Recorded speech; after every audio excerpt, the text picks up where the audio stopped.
तो हमें लगा कि शायद हम उन बच्चों के लिए कुछ कर पाएंगे, मगर आपके चैनल के माध्यम से स्वीकारने में हमें कोई हर्ज नहीं कि पूरी तरह से उपेक्षा हुई है। और हम चाहे राजनीतिक लोग अपने सरकारों के लिए, अपने दलों अच्छी के बात लिए, है, कम से कम आप में इतनी ईमानदारी है राजेश त्रिपाठी जी। मर्मांतक पीड़ा से मैं हूँ कि चाह करके भी वो चीजें नहीं हो पाई। आपकी बात से सहमत हूँ कि न जाने कितने ग्रुप बने।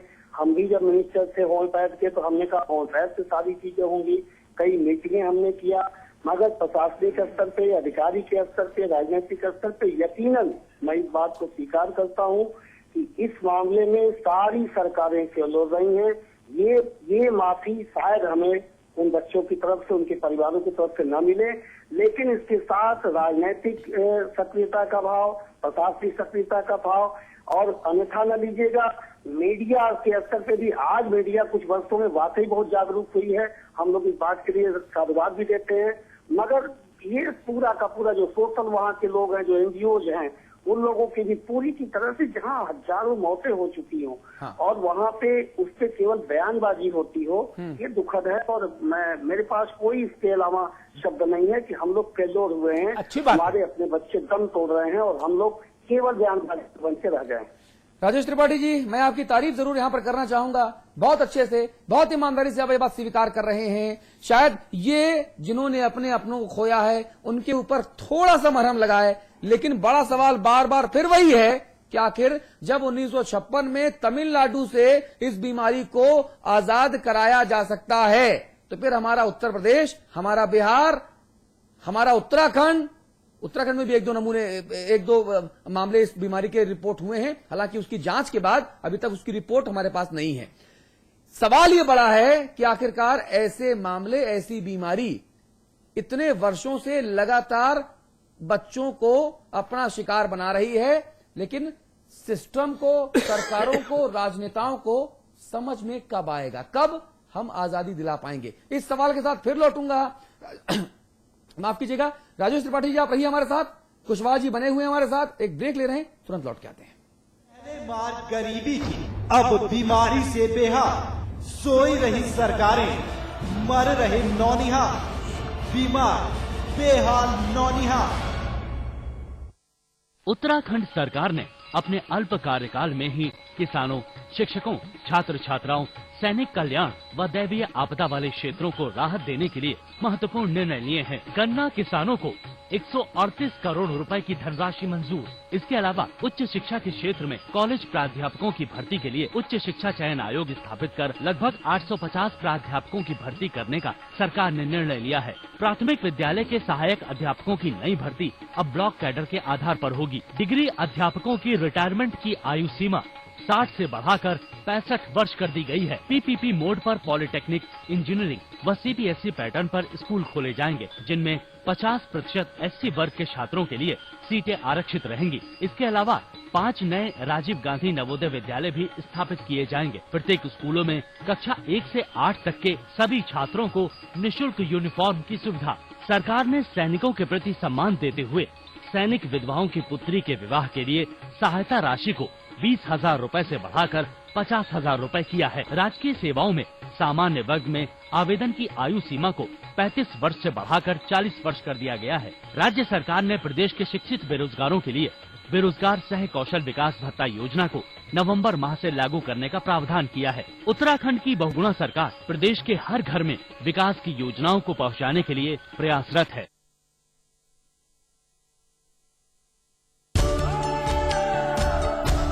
इसमें टेस्ट है, तंबाकू नहीं। आप भी आजमाइए रजनीगंधा। उत्तराखंड तकनीकी विश्वविद्यालय का प्रदेश में तकनीकी शिक्षा के क्षेत्र में सराहनीय योगदान रहा है। विश्वविद्यालय के प्रांगण से बाहर निकलकर कई छात्र छात्राओं ने अपनी प्रतिभा का लोहा देश विदेश में मनवाया है। इंजीनियरिंग, प्रबंधन और प्रोफेशनल कोर्स को संचालित कर रहा तकनीकी विश्वविद्यालय नित नए सोपानों को तय कर रहा है। 2005 से लेकर अब तक विश्वविद्यालय से सैकड़ों छात्र छात्राओं ने उपाधि हासिल कर अपने करियर को नई उड़ान दी है। एक बार फिर विश्वविद्यालय में शिक्षा ग्रहण कर चुके छात्र छात्राओं के लिए ऐतिहासिक दिन आ रहा है। उत्तराखंड तकनीकी विश्वविद्यालय अपना चौथा दीक्षांत समारोह आयोजित कर रहा है। विश्वविद्यालय से संबद्ध तकनीकी संस्थानों के 6,500 छात्र छात्राओं को दीक्षांत समारोह में उपाधि दी जाएगी। इस मौके पर 21 मेधावी छात्र छात्राएं गोल्ड मेडल से सम्मानित किए जाएंगे। वन अनुसंधान संस्थान के दीक्षांत हॉल में होने वाले इस समारोह में कुलाधिपति डॉक्टर अजीज कुरैशी और मुख्यमंत्री विजय बहुगुणा की गौरवमयी उपस्थिति रहेगी। कुलपति प्रोफेसर दुर्ग सिंह चौहान और प्रमुख सचिव तकनीकी शिक्षा राकेश शर्मा भी उपस्थित रहेंगे। और 2006 से यहाँ से सत्र प्रारंभ हुआ था। हमने 2009 से कन्वोकेशन शुरू करा दिए हैं। चौथा कन्वोकेशन है। 4 जो सत्र हैं उन्हीं के साथ सबकी डिग्रियाँ MBA MCA से लेकर के और सभी डिग्रियां हमने उपलब्ध कराने की चेष्टा की है।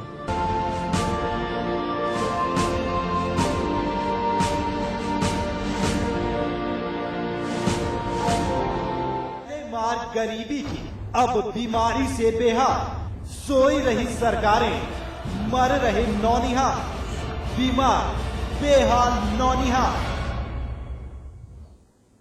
जी, तो मौत के इस बुखार का असर सिर्फ गोरखपुर तक सीमित हो ऐसा नहीं है, बल्कि देवरिया, कुशीनगर, पीलीभीत जैसे इलाकों में भी इस बुखार ने जमकर तांडव मचाया है। और दुखद यही है कि हम इस खबर को आपको दिखा रहे हैं और आज भी कोई सोल्यूशन मिलता नजर नहीं आ रहा।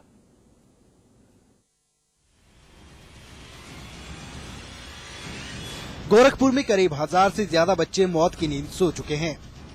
इसी गोरखपुर मंडल में आने वाले देवरिया की बात करें तो यहां अक्टूबर महीने के अंत तक सरकारी अस्पताल में करीब 80 मौतें हो चुकी हैं।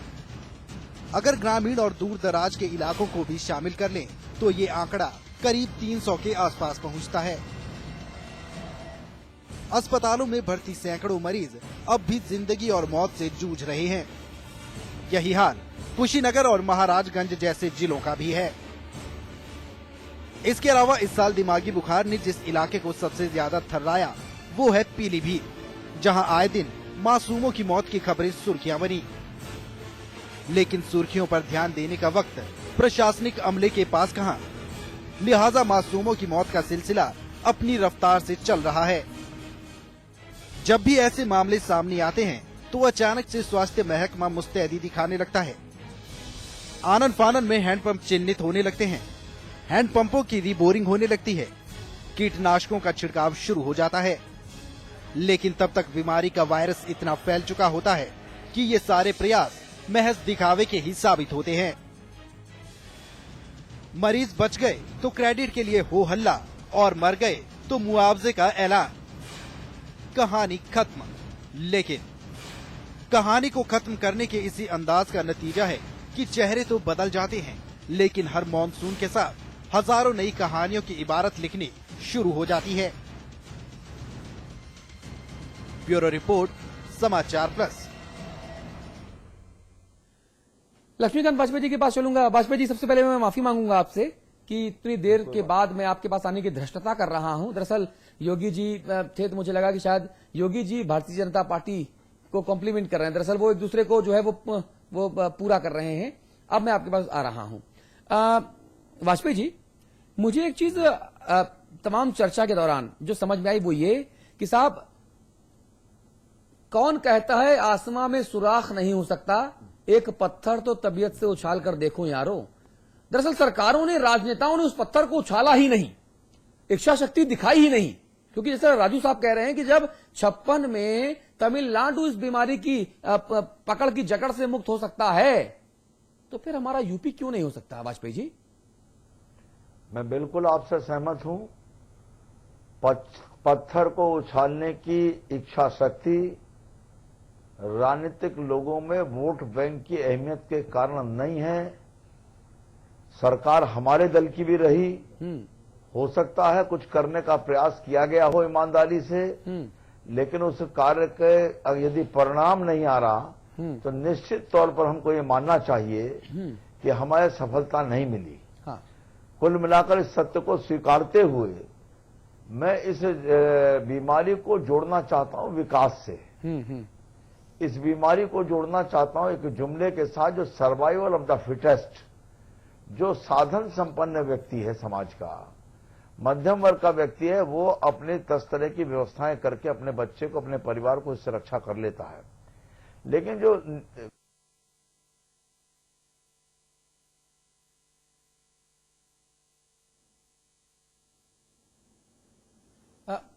गोविंद जी, आप मुझे सुन पा रहे हैं? गोविंद जी तक शायद लगता है मेरी आवाज नहीं जा रही। अमिताभ जी, मैं आपको इस चर्चा में लेकर आना चाहूंगा। सोल्यूशन क्या है? अगर राजनेता इच्छा शक्ति नहीं दिखा रहे, अगर सिस्टम वर्क नहीं कर रहा, तो क्या ये माना जाए कि जैसे बच्चे मर रहे हैं वैसे मरते रहेंगे, हम और आप कोई बात ना करें? देखिए, बच्चों का मरना स्वीकार नहीं किया जा सकता। हाँ। 21वीं सदी 2012 के अंत में हम खड़े होकर ये कहें कि भाई बच्चे मरते हैं तो मरे, हम कुछ नहीं कर सकते, क्योंकि अभी तो हम ये पता लगा रहे हैं कि ये मामला क्या है, रोग क्या है। 50,000 बच्चे मर गए पूर्वांचल में और अभी हम ये पता लगा रहे हैं। हद है।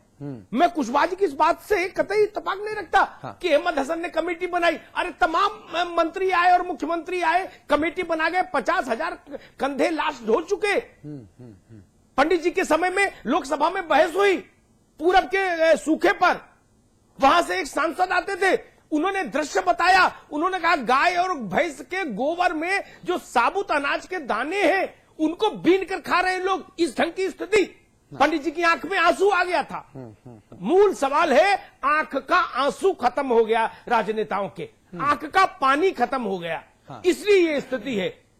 तो आप वैज्ञानिक के आधार पर बहस कर सकते हैं, लेकिन मैं संसाधनों की अगर बात करूं तो मैं फिर वही बात उठाऊंगा, एक दूसरा बीआरडी क्यों नहीं बना 34 साल में? और क्यों नहीं बना? और राजेश त्रिपाठी जी हमारे साथ हैं, आप बहुजन समाज पार्टी के वरिष्ठ नेता हैं। मैं तारीफ करूंगा, मैं बारंबार तारीफ करूंगा त्रिपाठी जी आपकी। आप बहुत ईमानदारी से, बहुत मुक्त कंठ से आपने इस बात को स्वीकारा कि हाँ, सरकारें आपकी भी रही हैं, आप मंत्री भी रहे हैं, गलती आपके और पूरे सिस्टम से हुई है, इसके लिए साधुवाद।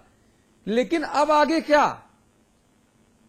देखिए, जब तक बिल्कुल आपकी बात से मैं सहमत हूँ। अभी आप लोगों ने जो बातें रखी कि आंख का पानी की जब बात आपने किया, पूरे एक किसी व्यक्ति को हम लोग केवल दोष दे करके, अभी अटल वाजपेयी जी ने भी अपनी बातों को रखा और बड़ी उन्होंने कहा कि हमारी सरकार ने हो सकता है प्रयास किया हो।